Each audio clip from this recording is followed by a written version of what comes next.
Observer Vexthal pressed his three-fingered hand against the cold metal wall of the observation deck. Through the massive viewing window, he watched the small human ship drift helplessly in space.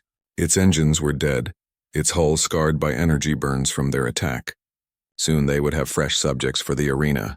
The Kathmaran Empire had ruled this part of space for 300 years. Their ships were faster, their weapons stronger, their technology far beyond what most species could imagine. When they found primitive races, they had two choices: serve the Empire or provide entertainment in the combat arenas. The humans would make good entertainment.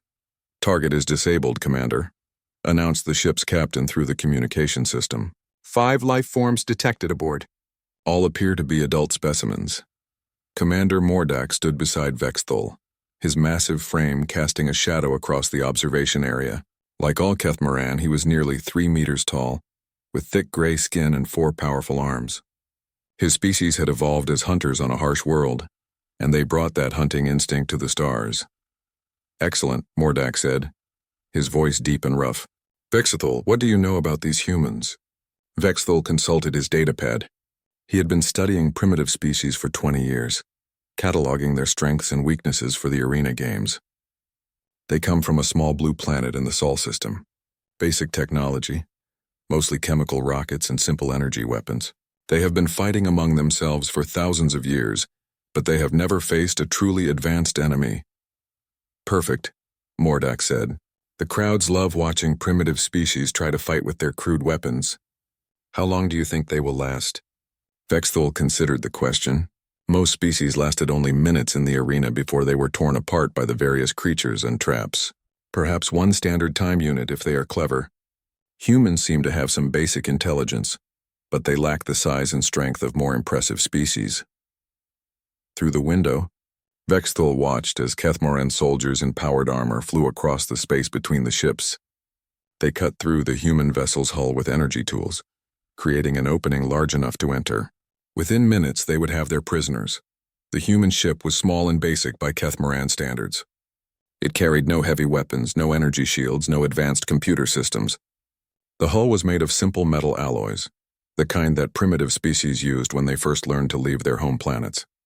Everything about it suggested a weak, underdeveloped civilization.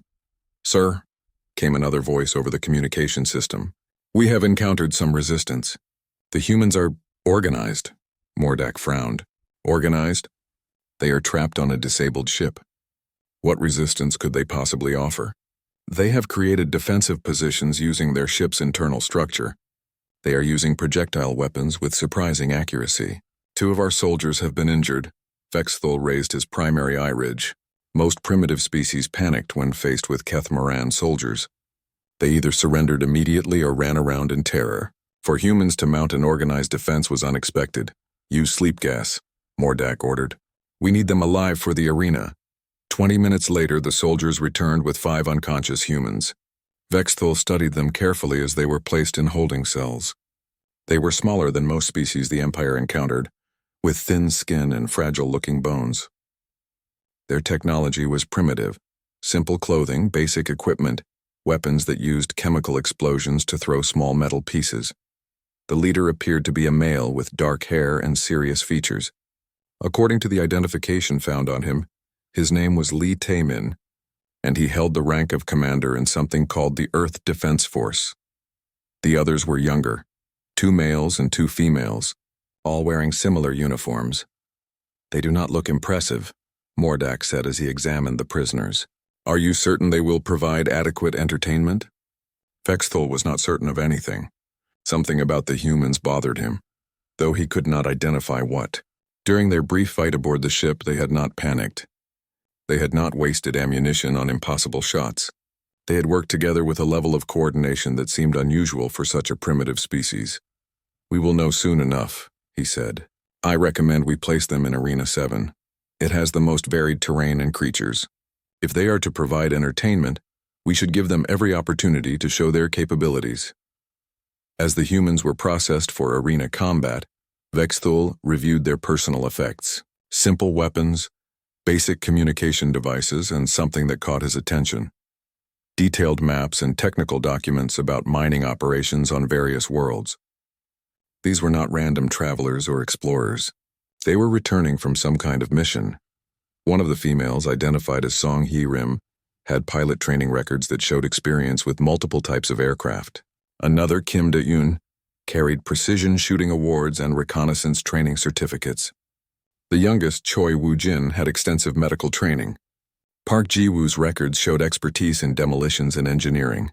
This was not a group of simple space travelers. This was a military unit. "Commander," Vexthul said, approaching Mordak with his findings. "These humans may be more interesting than we first thought. They appear to be trained soldiers returning from a mission."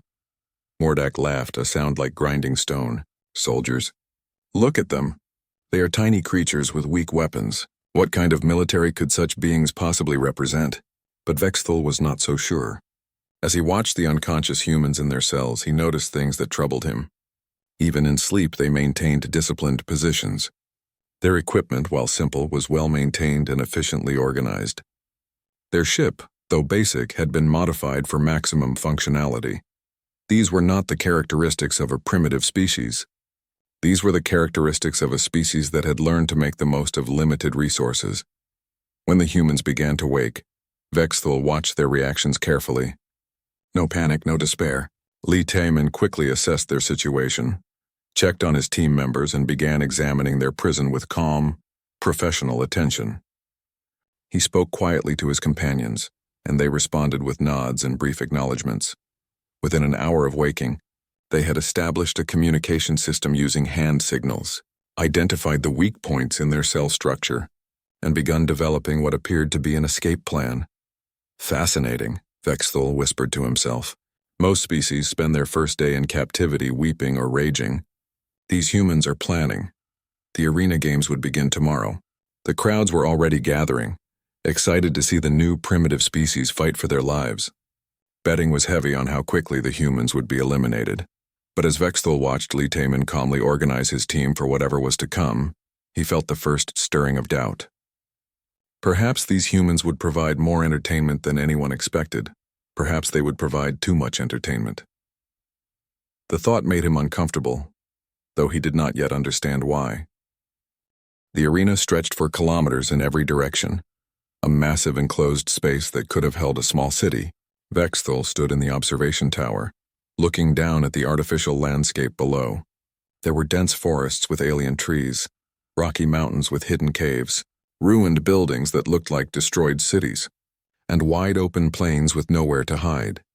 Thousands of Kethmaran filled the viewing areas around the arena. They came to watch primitive species fight and die for entertainment. The betting screens showed odds of 100-1 against the humans lasting more than one time unit. Most people expected them to die within minutes.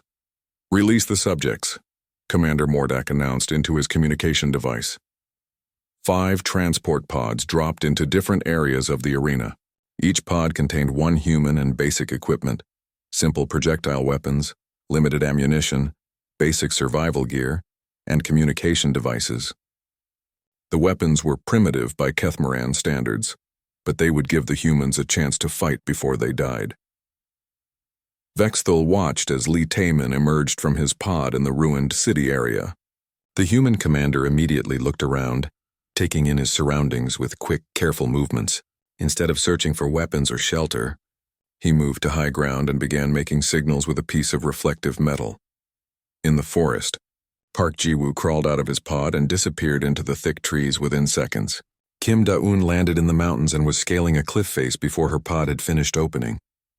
Song Hee-rim found herself in the plains and immediately began running in a zigzag pattern toward a small hill. Choi Woo-jin emerged in a swampy area and started gathering plants while setting up what looked like a medical station. "They are spreading out," observed scientist Yilneth, who stood beside Vexthul. "Most species try to stay together for protection. These humans are deliberately separating." Vexthul nodded, watching Lee Taemin continue his signaling. Within minutes, the human commander received answering signals from 4 different areas of the arena. Somehow they were already communicating across kilometers of hostile terrain. "Impressive," Vexthul admitted. "They have established contact faster than most species establish basic shelter." The arena's first challenge activated automatically. A pack of Vorhak hunting beasts was released near the forest where Park Ji-woo had hidden. The creatures were 2 meters tall with razor-sharp claws and thick armor plating. They had killed dozens of arena fighters from various species. The crowd cheered as the beasts entered the forest, expecting to hear screams within minutes. Instead, there was silence. 10 minutes passed. Then 20. The beasts could be seen on the monitoring screens, moving through the forest, but they seemed confused. They would approach an area, then stop and retreat. Several times they appeared to be following a trail only to lose it completely. Where is the human? Yilnith asked, studying the screens. The sensors show he is still in the forest, but the beasts cannot find him. Suddenly, one of the beasts collapsed. Then another. The remaining creatures became agitated, searching frantically for an enemy they could not see. Within minutes, all 6 hunting beasts were down. Impossible, breathed Mordak. Those beasts have never been defeated by a single opponent. The screens showed Park Ji-woo emerging from what appeared to be empty air. He had covered himself with mud and vegetation, becoming nearly invisible. In his hands were improvised weapons, sharpened sticks with metal points and small explosive devices made from arena equipment. But the crowd's amazement was short-lived. In the mountains, Kim Da-eun was facing her own challenge. Automated gun turrets had emerged from hidden positions, filling the air with energy bolts. Most fighters would have been cut down immediately. Instead, Kim Da-eun was moving like water, flowing from cover to cover with impossible grace. She had somehow calculated the firing patterns of all 6 turrets and was moving through the spaces between their shots. As she moved, she was taking careful aim with her projectile weapon. 6 shots. 6 turrets destroyed, the crowd fell silent. These were not the quick deaths they had come to expect. In the ruined city, Lee Taemin faced mechanical defenders, robot soldiers armed with energy weapons and thick armor. The robots were programmed with the combat tactics of the Empire's best warriors. They should have overwhelmed any primitive fighter. Lee Taemin did not try to fight them directly. Instead, he ran through the ruined buildings, leading the robots into a specific area. When they were all clustered together, he triggered a trap he had built using arena debris and explosive charges. The explosion brought down an entire building, crushing all the mechanical defenders at once. He built a trap, Vexthul said in amazement.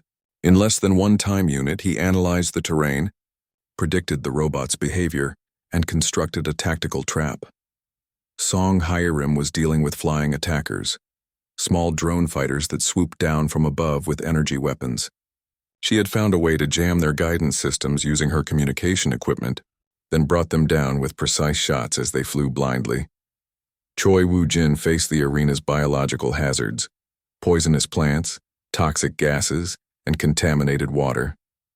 But instead of avoiding them, he was collecting samples and somehow creating antidotes using basic medical knowledge and arena materials. By the end of the first hour, all 5 humans were not only alive but apparently healthy. They had defeated every challenge the arena could present, and they had done it with primitive weapons and basic equipment. The crowd was no longer cheering. They were staring in shocked silence. Release the second wave, Mordak ordered, his voice tight with anger. The second wave consisted of challenges that had never been survived by any arena fighter. Energy barriers that could not be passed, environmental hazards that could not be avoided, and creatures that had never been defeated. The humans treated these challenges like interesting puzzles. Park Ji-woo studied the energy barriers for 20 minutes, then built a device that somehow disrupted their power source. Kim Da-eun found a way to use the environmental hazards as weapons against the creatures. Lee Taemin continued to coordinate his team's efforts, turning individual successes into group advantages. But most disturbing of all was how they were learning. Each challenge taught them something new about arena systems, Catamaran technology, and Imperial tactics.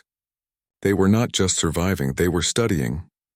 They are reverse engineering our technology, Yilnith said, her voice filled with worry.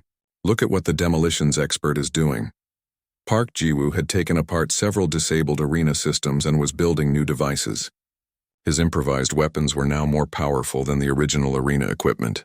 He was improving on Catamaran technology using primitive tools and basic knowledge. This is impossible, Mordak growled. How can such primitive beings understand our systems so quickly? Vexthul was studying the humans' behavior patterns on the monitoring screens. They are not trying to escape, he realized.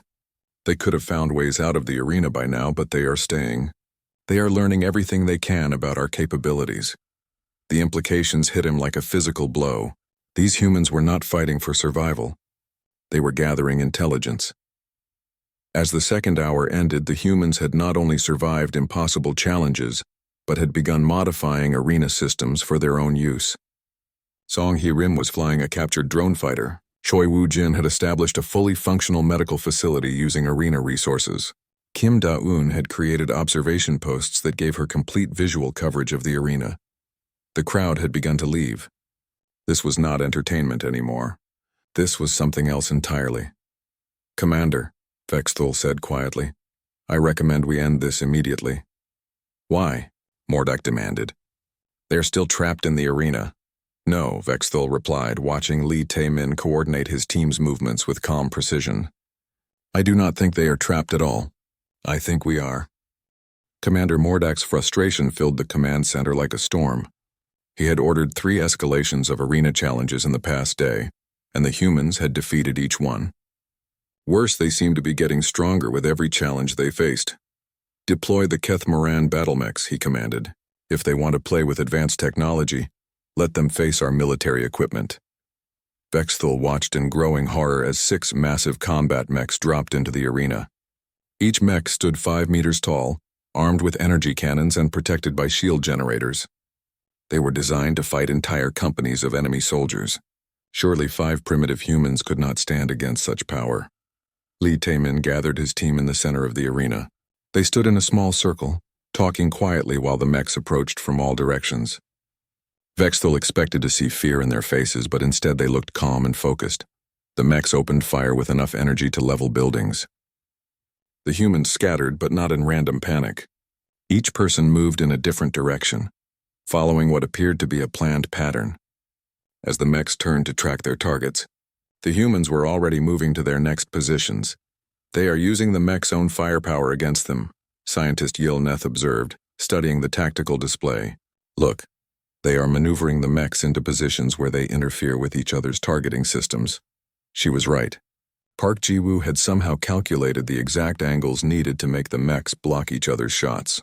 Kim Da-eun was using her knowledge of the arena terrain to stay in blind spots created by the mech's own movements. Song Hye-rim was actually climbing on one of the mechs, using its armor plating as protection while she worked on its control systems. Within 30 minutes, all 6 mechs were disabled. Park Ji-woo had used their own explosive charges against them. Kim Da-eun had found weak points in their armor and exploited them with precise shots. Song Hye-rim had somehow hacked into their control systems and turned them against each other. But most disturbing was what Choi Woo-jin had done. The medic had not just helped disable the mechs.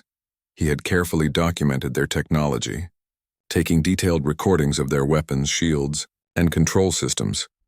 "They are building a technical database," Vexthul realized. "Every challenge we send teaches them more about our military capabilities." Mordak was beyond anger now. He was entering a state of rage that Vexthul had seen lead to poor decisions. "Deploy captured enemy forces," he ordered. "Let them fight real soldiers." The arena gates opened, releasing 20 prisoners from various species that the Empire had conquered. These were experienced warriors who had been captured in actual battles. They were armed with their own weapons and motivated by the promise of freedom if they could defeat the humans. The other species included Zekthari hunters with natural weapons and enhanced reflexes, Maldan heavy infantry with powered armor, and Fikshen assassins who could become nearly invisible. These were not arena creatures or mechanical challenges. These were real soldiers who had fought and lost against the Empire. Lee Tae-min approached the mixed group of prisoners with his hands visible and empty. Instead of preparing for battle, he began to speak. Vexthul activated the audio sensors to hear what he was saying. "We are all prisoners here," Lee Tae-min said in basic Imperial Standard, the common language used throughout the Empire. "We are all being forced to fight for their entertainment. But we do not have to be enemies." The leader of the Zekthari, a massive creature with natural armor plating, laughed harshly. "Human fool, we were promised freedom if we kill you. Your death means our liberation."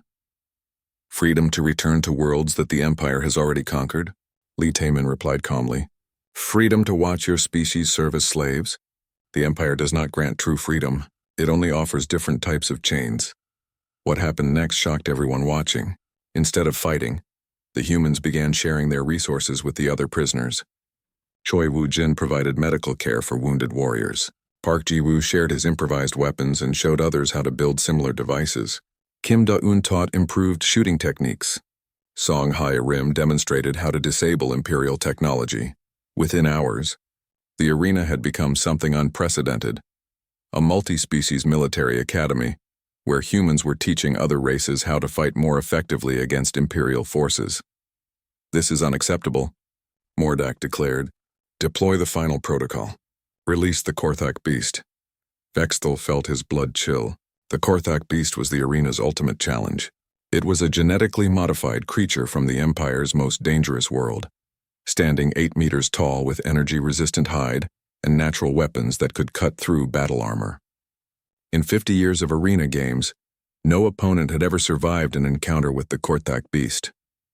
The massive creature emerged from its holding area, roaring a challenge that shook the arena walls.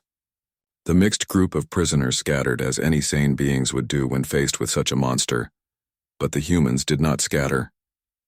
They began moving in careful formation, with Lee Taemin calling out instructions in multiple languages. They had somehow convinced the other species to work together as a coordinated unit. The battle that followed was unlike anything ever seen in the arena. The humans had turned their temporary allies into an effective fighting force. Zekthari hunters used their natural speed to distract the beast, while Moldan warriors attacked its legs with improvised explosive devices. Fikshen assassins struck at its sensory organs while humans coordinated the entire assault. But the most impressive part was not the victory, it was how quickly the humans had assessed the beast's capabilities and developed effective countermeasures. They treated the Korthak beast not as an unstoppable monster, but as a large enemy with specific strengths and weaknesses. When the beast finally fell, the arena was completely silent. The mixed group of prisoners stood triumphant, but more importantly, they stood united. The humans had accomplished something no Imperial commander had ever managed. They had created a functioning multi-species military unit in less than 1 day. "How is this possible?" Yilneth whispered. "Our own military requires months of training to achieve this level of coordination between different species." Vexthul was studying the recorded data from the battle. The answer was disturbing. Because their military doctrine is based on fighting superior enemies with limited resources. They have spent their entire history learning how to turn disadvantages into advantages. As the arena challenges ended, Vexthul realized that the Empire had made a terrible mistake. They had not captured primitive entertainers for their games. They had captured military specialists who were now equipped with detailed knowledge of Imperial technology, tactics and capabilities, and somewhere in human space, there were undoubtedly others like them. "Commander," Vexthul said urgently, "we need to contact the High Council immediately. These humans represent a threat far beyond anything we anticipated." But Mordak was not listening. He was staring at the arena display, where Lee Taemin was organizing the mixed group of prisoners into patrol units and establishing communication networks using captured Imperial equipment. The humans had not just survived the arena. They had conquered it, and now they were turning it into a military base. Scientist Yilneth had not slept in 3 days. She sat surrounded by data screens, analysis reports, and recording devices, trying to understand what they had witnessed in the arena. The numbers made no sense. The tactical assessments defied logic. Everything about the humans challenged what the Empire knew about primitive species. "Vexthul," she called as the observer entered her laboratory. "You must see this. The data from the arena battles reveals things about these humans that we never suspected." Vexthul approached her workstation, noting the exhaustion in her features. Yilneth was the Empire's best xenobiological analyst, responsible for studying alien species for over 30 years. If she was disturbed by what she had found, the situation was serious. "Show me," he said. Yilneth activated the main display, showing tactical analysis of the human combat performance. First, their physical capabilities. We assumed they were weak because of their size and apparent fragility. But look at these measurements. The screen showed biometric data from the arena battles. Their cardiovascular systems can operate at peak efficiency for extended periods. Their nervous systems process information and react faster than most species we have encountered. Their muscle fibers are optimized for endurance and precision rather than raw strength. They are built for extended warfare, Vexthul realized. Exactly. But that is not the disturbing part. Yilneth switched to another display. Their technology. We thought it was primitive because it appears simple. But simplicity and primitiveness are not the same thing. The screen showed detailed analysis of human equipment. Their weapons use chemical reactions to propel metal projectiles. This seems basic compared to energy weapons, but their weapons are easier to maintain, require no energy source, and can be manufactured using common materials. Most importantly, they cannot be disabled by electromagnetic interference. Vexthol studied the data with growing unease. Our energy weapons would be useless against an enemy that used widespread electromagnetic countermeasures. Their equipment is designed to function in any environment, under any conditions, using materials that can be found almost anywhere. Yilneth pulled up more files, but the most troubling discovery concerns their military knowledge. She showed him analysis of the humans' tactical decisions during the arena battles. Every move they made demonstrated knowledge of advanced military principles. Coordinated assault tactics, electronic warfare, psychological operations, resource management, multi-species command structure. These are concepts that our own military academies teach to advanced students. How could a primitive species develop such knowledge? Yilneth's expression grew dark. I do not think they are primitive at all. I think we made a fundamental error in our assessment. She pulled up historical data from their captured ship. Their vessel was carrying detailed technical specifications for mining operations on 17 different worlds. This included partial schematics of Kethmaran orbital platforms, energy distribution networks, and communication systems. The implications hit Vexthol like a physical blow. They were conducting reconnaissance. Their ship was not randomly discovered by our patrol. It was in a position to monitor Imperial fleet movements between 3 star systems. They have been watching us. Yilneth activated another display showing communication logs recovered from the human ship. And this is the most disturbing evidence. They have been in contact with their home world throughout their entire mission. When we captured them, they were already overdue for regular communication, which means their military command knows exactly where they are and what happened to them. Yilneth showed him decoded message fragments. Their communication protocols include detailed intelligence reports on Imperial technology, ship designs, and tactical doctrine. Every day we kept them here, they learned more about us and reported at home.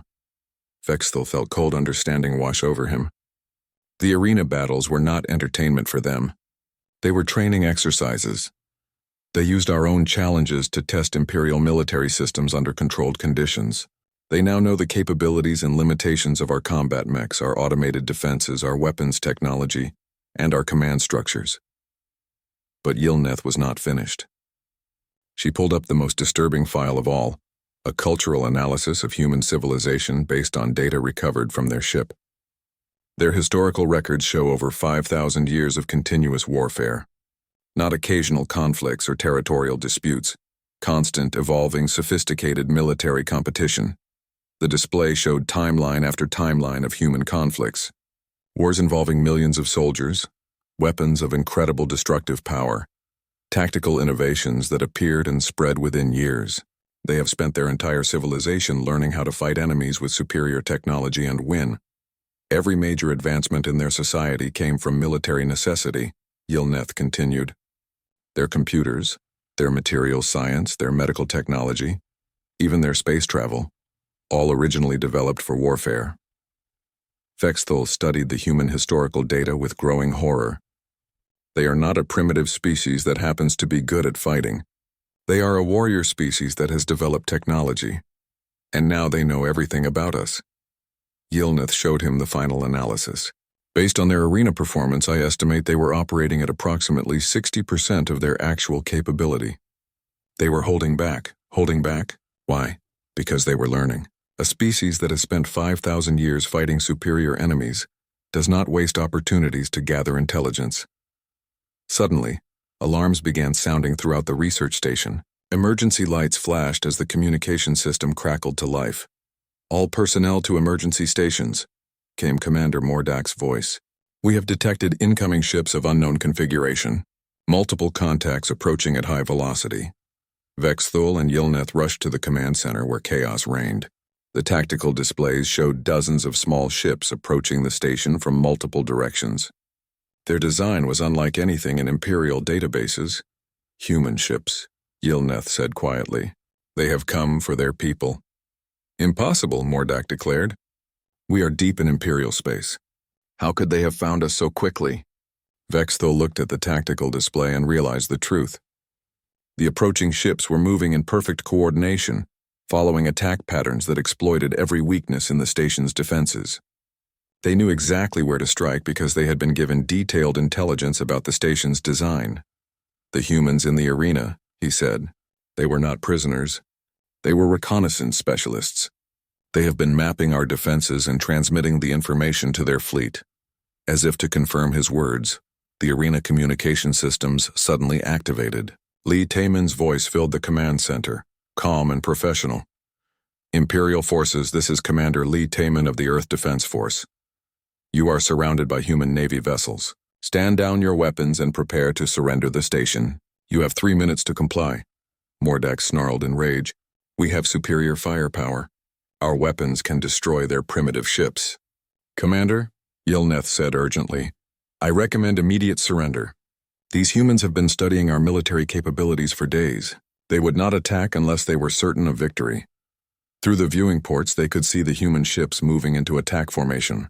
They were smaller than Imperial vessels, but they moved with a precision and coordination that spoke of extensive training and superior tactics. They know exactly how to defeat us, Vexthul said in quiet realization. We taught them. The communication system activated again. This time it was a different voice, Song Hiram, speaking from the arena. Imperial Command, we have taken control of your station's defensive systems. Your weapons are now under our control. Surrender immediately or we will be forced to disable your life support systems.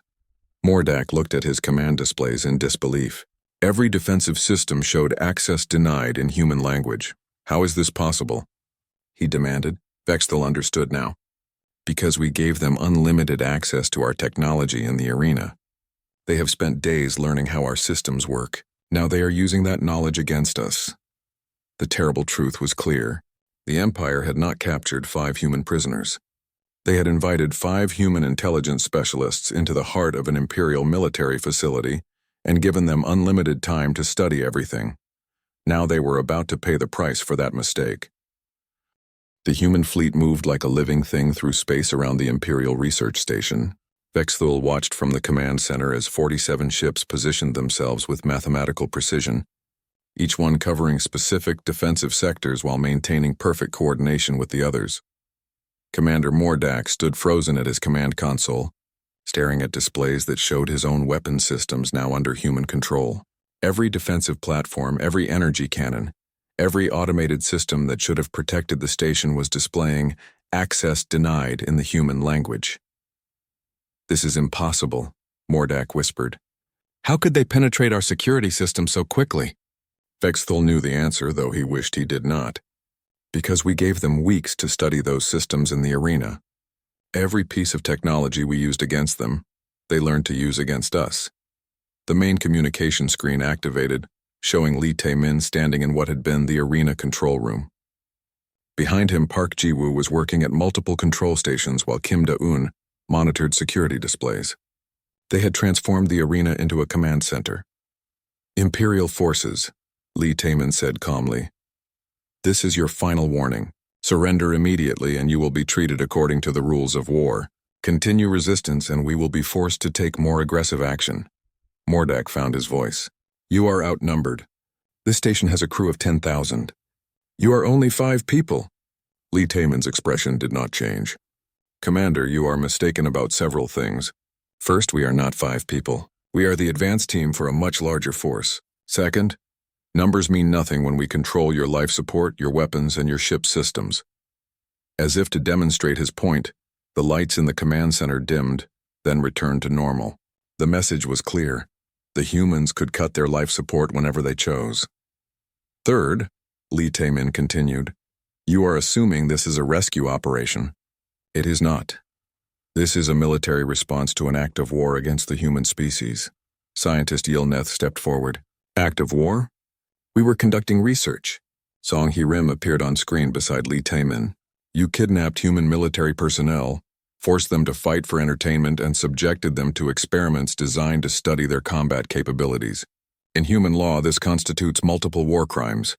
You do not understand, Mordak said desperately. The Empire rules this sector of space. You are the invaders here. The Empire rules this sector, Lee Taemin agreed. But you made the mistake of attacking human citizens. That makes this our concern regardless of location. The tactical displays showed the human ships beginning to move. They separated into smaller groups, each group targeting specific areas of the station with surgical precision. Vexthal watched in fascination as the attack unfolded. This was not the crude assault of a primitive species. This was sophisticated military strategy executed with perfect timing. The first group of human ships approached the station's docking bays. Instead of using weapons, they deployed what appeared to be boarding pods. But these were not random attacks. Each pod was aimed at specific locations that Vexthal recognized from arena security data. They know the internal layout of the station, he realized. They studied our maps while they were prisoners. The second group of ships moved to disable the station's communication arrays. They used precise energy bursts that knocked out specific systems without causing wider damage. Within minutes, the station was cut off from all contact with the Imperial fleet. The third group positioned themselves around the station's power core. They did not attack it, but their weapons were aimed with obvious intent. The message was clear: surrender or lose all power. But most impressive was how they dealt with the station's fighter craft. As Imperial pilots launched their ships to defend the station, they found themselves facing an enemy that seemed to predict their every move. Human pilots flew smaller, simpler craft, but they moved with coordination that made them seem like parts of a single mind. How are they doing this? Mordak demanded, watching his fighters being systematically disabled without being destroyed. Our pilots are trained professionals. Choi Woojin appeared on the communication screen. Your pilots are trained to fight other Imperial forces using Imperial tactics. We have been studying Imperial combat doctrine for weeks. We know how you train, how you think, and how you fight. It was true. The human pilots were not superior to Imperial pilots, but they had complete knowledge of Imperial training methods and tactical doctrine. They knew what the Imperial pilots would do before the pilots themselves knew. Within 30 minutes, the station's entire defensive capability was neutralized. No ships were destroyed, no personnel were killed, but every weapon system was disabled and every fighter craft was grounded. Boarding parties have secured all critical systems, Kim Do-eun reported. Station is under our control. Vexthal found himself admiring the efficiency of the operation despite his fear. The humans had taken control of an Imperial military facility without causing significant casualties. They had demonstrated overwhelming tactical superiority while showing restraint that was almost unimaginable. What do you want? Mordak asked, his voice defeated. Lee Taemin's image on the screen was replaced by a new figure, an older human female wearing more elaborate military insignia. I am Admiral Park Sunmi of the Human Defense Fleet. You will surrender this station and all personnel to human authority. You will provide complete intelligence files on Imperial military capabilities, and you will arrange for immediate communication with your High Council. The High Council will never negotiate with primitive. Commander, the Admiral interrupted. You still do not understand your situation. This station contained detailed files on 17 Imperial worlds, including population centers and military installations. Your people took our soldiers prisoner and forced them to fight for entertainment. In human military doctrine, this constitutes sufficient justification for total war against your entire civilization. The weight of her words settled over the command center like a cold blanket. Total war, against the entire empire.